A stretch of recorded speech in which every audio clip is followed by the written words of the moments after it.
Welcome back, everyone, to the podcast where we uncover the stories behind thriving businesses and bring you expert insights straight from the source.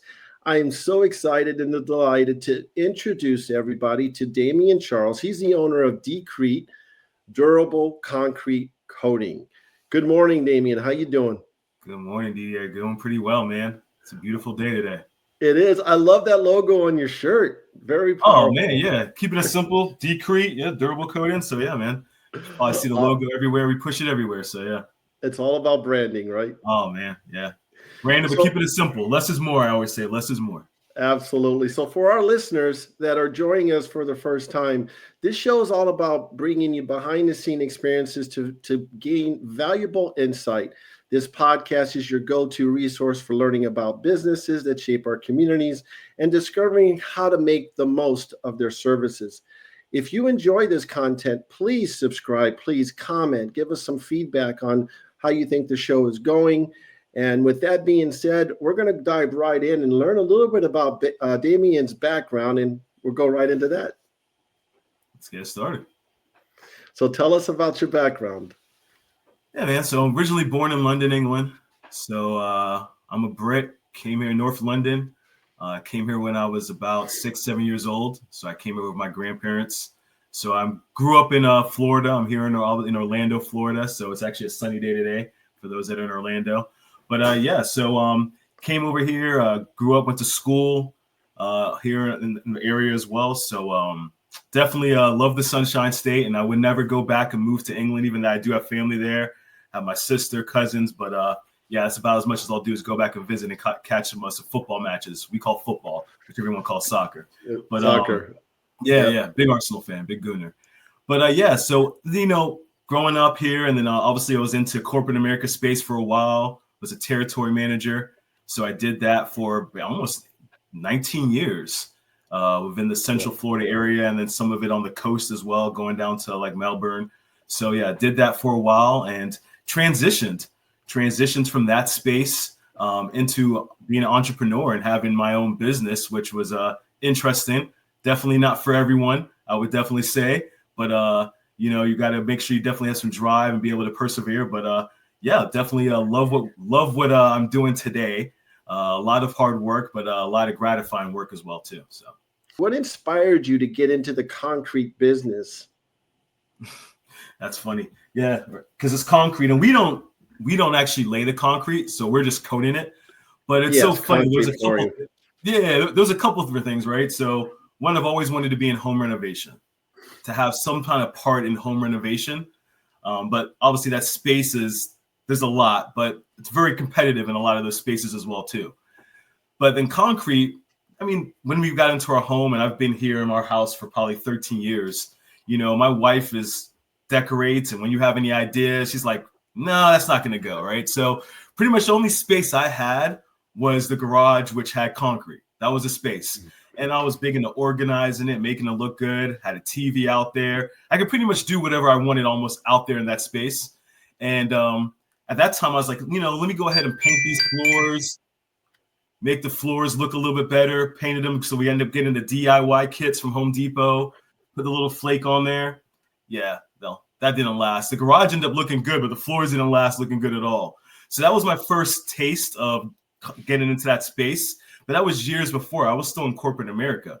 So when I was going in to look to be an entrepreneur and looking for what kind of businesses I might be interested in within the home renovation, garage coatings was something I came across, and it kind of connected back to home all the way.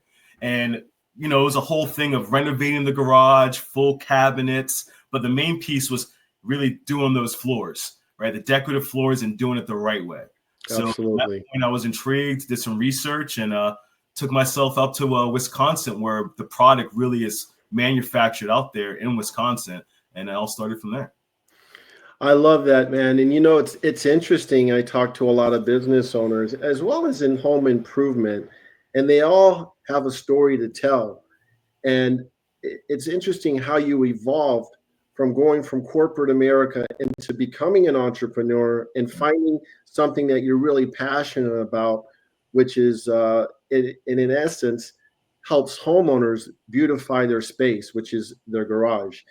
So, what are some of the key benefits of concrete floor coatings for homeowners that are listening, or even businesses? Because I know you do both. Yeah, I mean, I think the big thing is you have this, we call it expand your living space. So you have this space that's there. A lot of times you go by, people use it as storage. They have boxes in there. And I always tell people that if you have stuff that you haven't touched for years on years, either it's in your attic or it's in your garage, you probably aren't using it. So why not expand that space? Also, the other benefit is you have cracks, you spill stuff on it, it looks all ugly, looks nasty, right? It's not anywhere you really want to go and hang out with friends or family. Right. So now not only you're expanding it, but now you're transforming it, beautifying that area, but now you're also protecting it, something that's going to be more protective, right? Because when we're going out there, we're fixing cracks, we're fixing pittings, we're really making sure that we're smoothing that surface, and then now we're putting a decorative coating that's going to last. So when you're thinking of people's garage, that's a key part that we do. Garages, patios, porches. But if you think of a garage, you drive your car in there, you have oil spills, whatever comes out of that car, it's leaving stains. When we put this decorative coating that's durable and decorative, it's also easy to maintain. So now soap, water cleans right off. It doesn't have to worry about it stripping, but also now, you're having something that's going to last for a very long time. And then once again, you can enjoy that space with friends and family. It looks real nice and it brings some appeal to that area. So that's a very good point. And when I was looking at your website, you also offer, I think it's 24 different color options. Yeah, you can do, those are usually our traditional, we call it premium, and then you can customize it as well too. So if you choose to want to customize it, we did one the other day, a lady had, we call it driftwood, which is more of a tan. It has like some light brown, a little bit of black. She wanted to add some more black to it, and we're able to do that for her. And as I looked at it, we didn't even have a name for it, but I said, this looks like Safari. And one of the guys that's installing with me, he started laughing like, yeah, we're calling this Safari. We even told that to them, but that you have the ability to customize it, to add more different colors to it and change it up to however you like, which is a good thing. I love that. Let's talk about a story, right? We all want to hear a story of a customer after the project was done. Talk to us about that experience. If you have one, it doesn't have, don't give the name or anything like that, but just give us an experience. I think one of the big ones we've done a lot. We've done a lot when we've transformed from people taking out carpet and having to really, how they've done things over time and what the garage turned into how we had to transform. But I think it was a patio we did for a lady. She wanted to change. She never spent time in the patio. Her daughter was graduating from UCF. And she wanted to have a party there, to celebrate her daughter's achievements.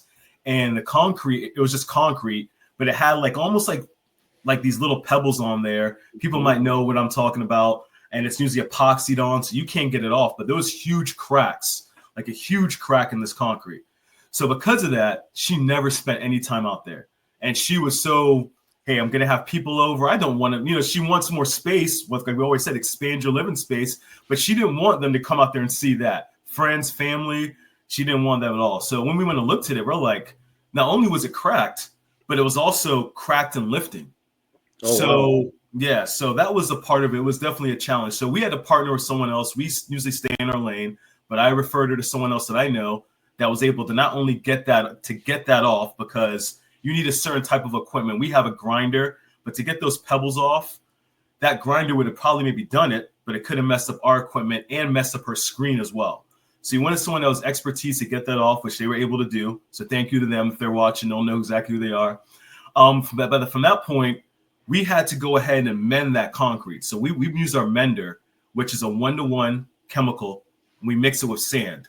So we went ahead and actually, one of my installers that does installs to me, he's a great guy. Jesus, if you're also listening to this, he came up with the idea, let's mend it first and then smooth out the area and form it to make it leveled with the rest of that concrete slab in the back of the patio.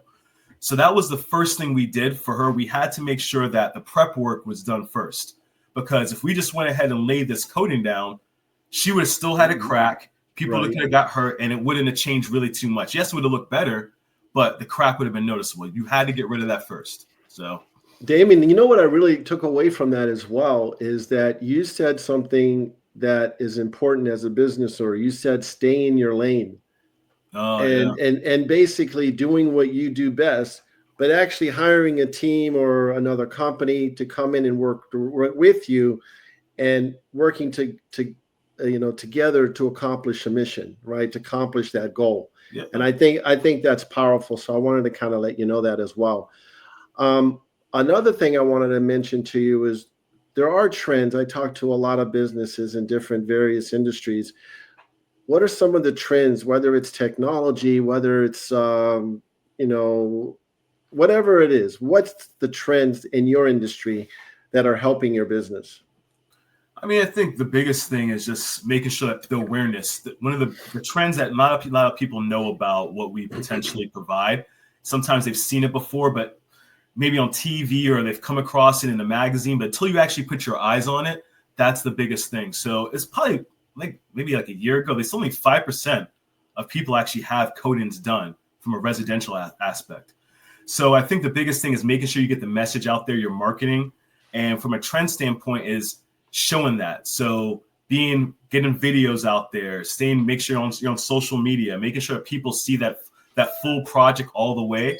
And I think that's a huge trend there, is to make sure that people are seeing what the work truly looks like, what you're providing, what it could do, how you're fully transforming that area, and the places that you can provide it as well too. So it's an opportunity to grow that space, and a big reason why I've got into it, because a lot of people still don't have it currently today, but are looking to now do it. So it's basically educating, the public or It homeowners is. about, what you have and offering that service. So what are some of the misconceptions that people have regarding concrete floor coating? And the biggest one is people just think maybe you're putting down some paint. So that Mm-hmm. goes back to the trend of providing that knowledge, because sometimes they're like, what am I paying for? Or maybe if they're having someone that's maybe just painting the rest of their home just to roll some paint down in the garage or into their patio or their pool deck area. But the downfall of doing that is, how long is it going to last? We give Correct. a 15-year warranty and we're covering if it's going to strip or peel. But once again, I said it's easy to maintain. So that's the big thing, is that durability. And people don't realize how durable it is. They think maybe there's no texture. They really sometimes assume it's maybe just some paint rolling down. And that's why I said sometimes that picture, if you go into a magazine or you're just seeing a picture of it, you could have a misconception until you really home in or you see it in person of what you're actually getting. I like that. So last but not least, when choosing a flooring coating contractor, what should homeowners look for? Just the skill set. One of our biggest things is the prep work. So if you hear me talk about that lady, which she did love it, going back to her, she loved it. The graduation was a success. She couldn't believe what we did to the floor. But just going back to that, it's the prep work. That prep work, when we get there, we usually arrive around 7 to 8 a.m. in the morning. We're spending at least an hour and a half, 2 hours to prep that surface based on the condition it's in. Because if you don't, then you could see those imperfections as it protrudes through, and you don't want that. So that is the biggest thing, is making sure you're spending that time to prep that surface. So when you go ahead and then you're putting the decorative, that's the easy part. Once you're putting that on there, that's where it's going to make sure it's that durability. It's going to last and look good for a long time. That's great information. So as we talk about giving some tidbits or advice to those who are listening that want to become business owners or are business owners and trying to get over that hump, any advice? If you want to become a business owner, just one thing, just make sure you're doing your research, because it's very easy. You can sit back and watch and see other people's success and hear their story, but everyone's story is going to be different, and there's going to be some roadblocks. And trust me, there's definitely been some roadblocks and bumps and potential reasons of, hey, why the heck am I doing this today? Mm-hmm. So make sure you're aware of that. Make sure you're prepared in some type of way that you know that how you can overcome that. I think that's a big part. And then also knowing that success isn't going to happen right away either. So, hey, do you have the right amount of capital to put in to withstand that as well too? Because you're trying to build a brand, you're trying to get the name out there, and that takes time, and you can't rush that. And remember, it's your audience. You have to find that audience or that client that's going to have that appeal for what you do. And it's not going to be everyone. So you got to make sure that you have that knowledge and educate yourself.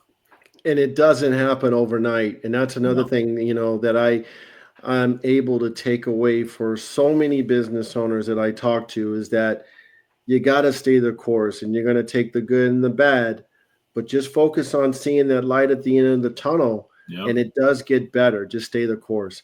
Well, Damien, it's been such a pleasure being able to speak with you on this call. Thank you for sharing your insight, with our listeners, or to our listeners, about your business and about concrete floor coatings, and just great advice. And hopefully we can have you back in the near future again. Thank you for having me. I appreciate it. Pleasure. You're very welcome. Thank you for tuning in to First Media Consulting Podcast. If you enjoyed the podcast, subscribe today.